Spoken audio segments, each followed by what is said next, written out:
Hello everyone, my name is Ravi Shah and I am doing level 7 in IT from Nelson Marble Institute of Technology.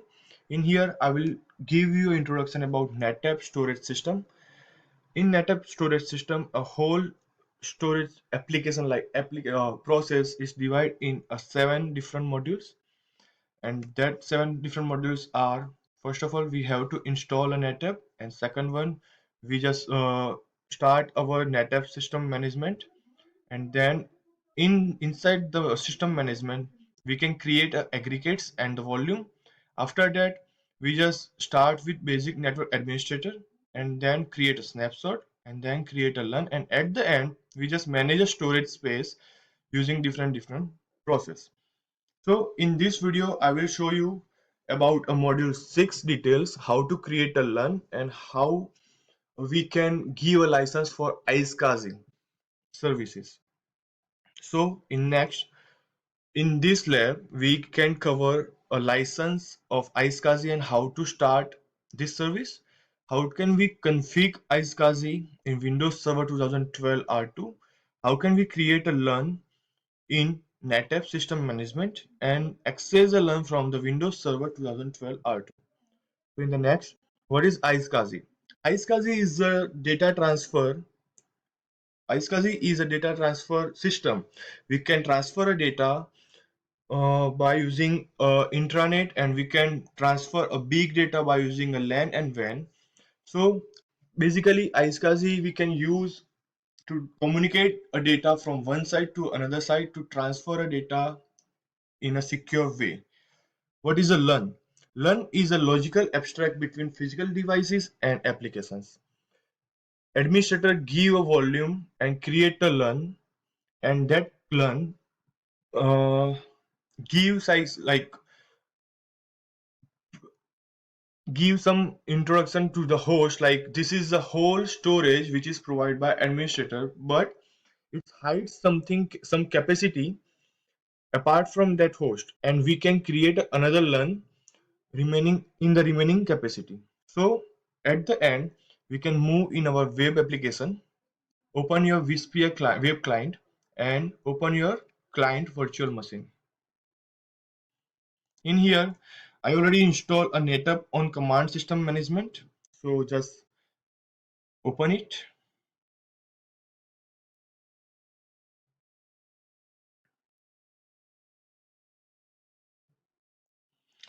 Select a domain which IP is related to a storage one. Just select it and log in. Click here for view a very good GUI by using a flash. Just go to inside the storage. First of all, we have to see about our iSCSI service and iSCSI license. So what we're going to do, we just go inside the configuration, yes, and then go to your protocols and click in iSCSI one. You can see over here iSCSI service is already running. If it's enabled or it's not running, then click in start and go for the further process, and you will be make it online or make it in service running. After doing this process, just go to the Windows server, which is the name of that Windows server in my system is AD Active Directory. Yeah, just wait for a while. Enter your password.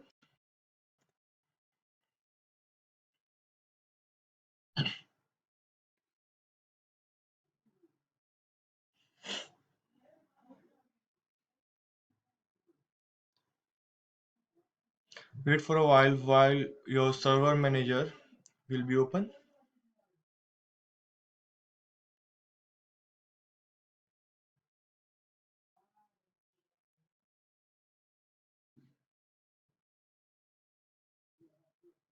After that, just click on tools and then go to the services.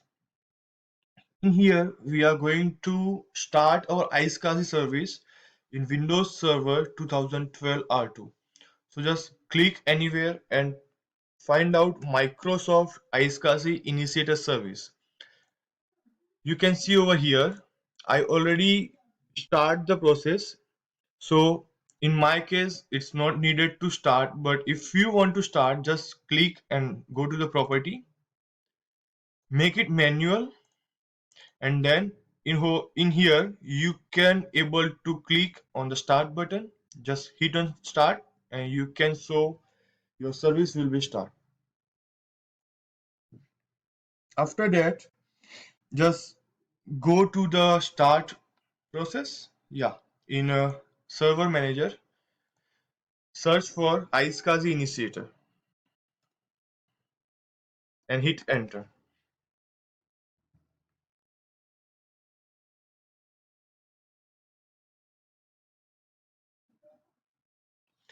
In this window, you just go to the configuration to have a look for your initiator name, which one is IQN19910.5.com Microsoft, and at the end with your domain name, which is connected to your main server. And then click on discover tab. You can see over here I already do all the configuration, which is like our storage IP, by using which port and by using which adapter I connected to this IP. So my storage IP is connected to my server IP, which is 10.10.10.21. It's my main server IP, and 10.10.10.1 it's my storage IP. If you didn't get it, just go and click in discover port. You can type in here your storage IP and go to the advanced. In here, you can select a network adapter, your IP and your target. It means initiated IP it's belong to your storage IP and target IP is belong to your server IP. And click OK. After that, just go to the target. You can see over here, I already connected my adapter, a native one. It's already connected, so it's already running. But in your case, it's not running, so you have to go to the property first. You can see over here in portal group, I have three network adapter with a different network. So 10.10.10.1 is for one first network adapter, 20.20.20.1 it's for second network adapter, and 30.30.30.1 is for third network adapter. You can see over here like a network adapter, and then again just close it. Okay, and in the next step,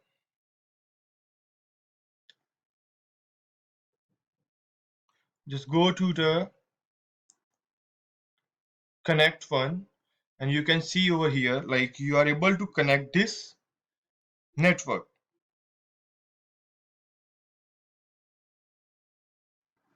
After finding this status like connected, just close all the things from the AD and go to the client, and in here we are going to create a LUN.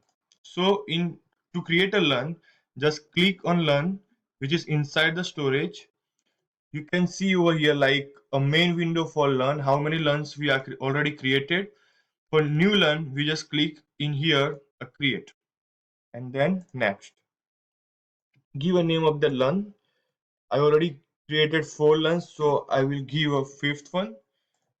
And what is the size for this LUN? I will give only 100 MB for the test purpose, and make sure you tick this for the thing provisioning and click next. In here I created some aggregates which is belong to the volume, so I selected aggregate 3 and the volume name is LUN5 and click next. In here you can find a initiator group which is configured in your iSCSI initiator. You can see over here like ravi.local and iqn1991-05.com. We can select this, and we can select also this one. Just give a unique ID for a LUN which you are going to create it, and then hit on next, and then hit on again next. It will be finished in a few seconds. Yeah, You can see over here all the process are successfully executed, and you can click in finish. After creating a LUN, we will go in a web server, which is our AD, and we can just open your my computer explore, like, yeah, my computer window. In this PC, just right click and open a manage. Else you can go in administrator tools, click on computer management. Inside the computer management, you can see a whole system things, a disk management, schedule, task schedule, performance, share folders, everything. So in here, you just click on disk management, which is inside a storage. And in here, you can find that 100 MB which we created as a LUN. So for to active this LUN, just right click on here and put like in online.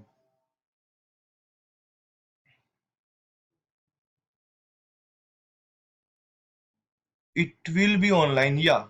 And then you just put in a initiated disk 4, yes, and hit OK.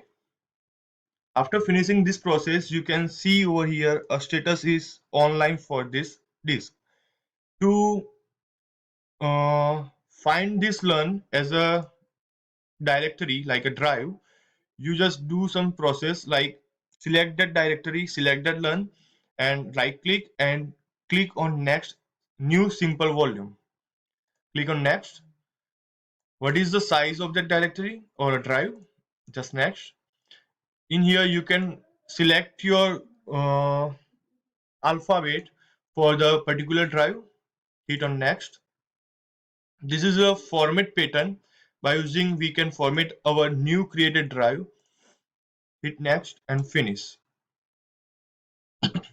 After a few seconds, you can find a new pop-up for the format the disk. You can format it, hit over here start, and then OK. So you can get a message over the window, format will completed. Just click OK, click close, and you can find a new volume in here, E, which is for 100 MB. After that, we can see that in a client machine, like how can we create a LUN and what is the size of that LUN. We can also see how many percentage of the storage will be used or already used by the user. So in this video, we know about how to start our iSCSI services, how to configure iSCSI services in Windows Server 2012 R2, and we also know how to create a LUN and how to attach that LUN in our Windows Server 2012. Thank you for watching this video, and if you have any questions, just put in the comment. Have a nice day.